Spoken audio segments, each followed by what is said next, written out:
one time upon hire, annually, once every 2 years, or training is recommended annually but is not mandatory. You decide to take some work home to complete your work, you will need copies of patient records. But that's the most important step you should take before removing the copies from the facility. Lock them in your car, lock them in your briefcase, identify all records before leaving, or make sure the files are kept in alphabetical order. C.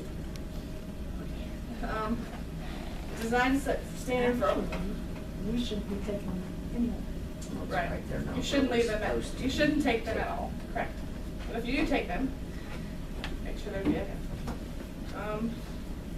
Share and protect information, company employees, violation of HIPAA Act can be penalized by fines. And I already went to that. The records are confidential. The only exception to the rule is if there's a court order or a subpoena stating that the patient records may be released to a specific entity. The patient must be notified if this occurs and given 10 days to protest.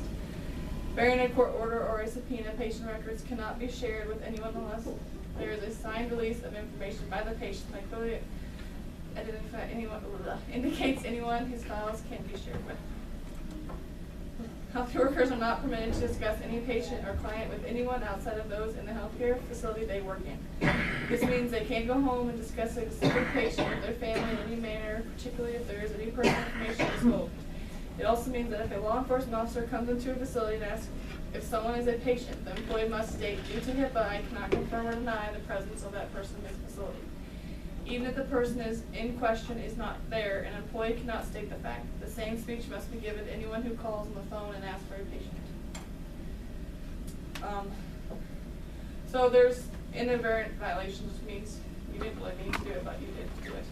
So leaving computers turned on so anyone walking off the street can view patient records is a violation. Accepting flowers from someone for anyone who is not on a signed release of information can be a violation because the acceptance suggests that the person is present. While these slip-ups do occur, especially in hospitals, they are violations. Do I think we would get closed down because we gave somebody their flowers? No. But it is technically a violation. If we get flowers from somebody, accepting or denying them is a HIPAA violation because you're confirming that they're in the building. So that's something I gotta work on, find out what we're gonna do about that. There's a suggestion this morning that talking to Nicole, and when they order flowers, maybe ask them to tell her which room, and she can just put the room number on there. Like, I want them to go to Wendy. I know she's in 104, so just put 104 on there. I don't want anything. So that's something that I have to just figure out how we're going to do that a little differently, because, like I said, I don't think we'd be shut down for it, but it is a violation. Can we just get consent from every patient? I was going to say. Like part of admission, if you receive flowers, Right, but right now okay it's if we not bring on it to there you? either. So we just have to figure out what we want to do about that.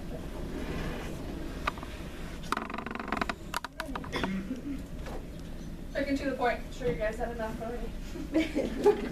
I know I have. This room is like hotter than heck. What? So the question is like, so when people call up here and say, hey, is Joe Blow here? I can say, I've always said, if they're not here, I've always said we don't have a patient here by that name, but that's saying you shouldn't say that. Yeah, you should say you can't confirm or deny it, which is I hard don't to do. understand why you wouldn't just say there's no one here by that name. That to and that's me, what we've always done. It's just said that. I can't so. imagine that you would get in trouble Right. if you're saying there's no one here by that name.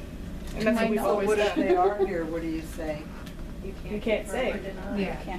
So either way, yeah.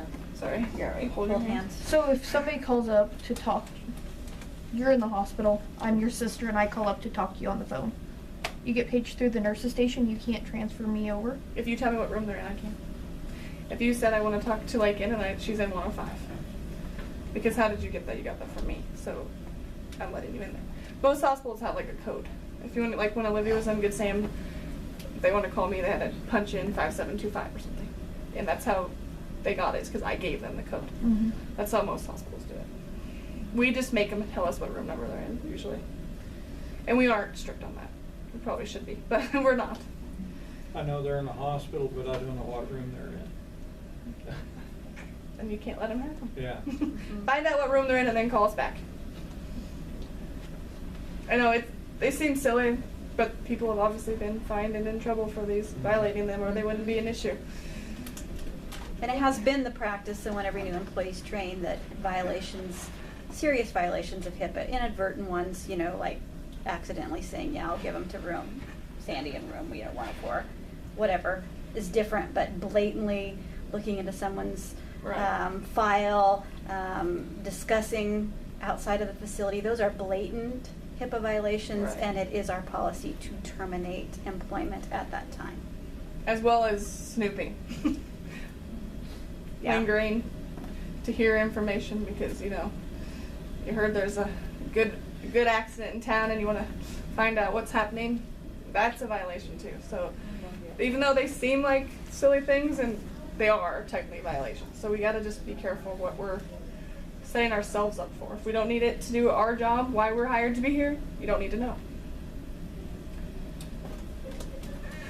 Well, it could be a safety issue for the patient too, because if you have somebody calling up and saying it's so-and-so there, but they don't have a room number. Right. And maybe it's the and then boyfriend that there's- knocked him out and put him in the hospital. It could be whoever, and it could be a safety issue. So I mean, there's reasons why all these silly laws were put in Yeah. effect, and the main focus is patients. And like you said, we never know who that person is. We can't screen every phone call that comes in. Who are you? Why do you want to know? Why do you want to talk to him? But I will work on the whole flower thing and what we're gonna do about that. So that's all I have. Anybody else have any questions? Okay. Thank you. Wait. Is that everything? Alright.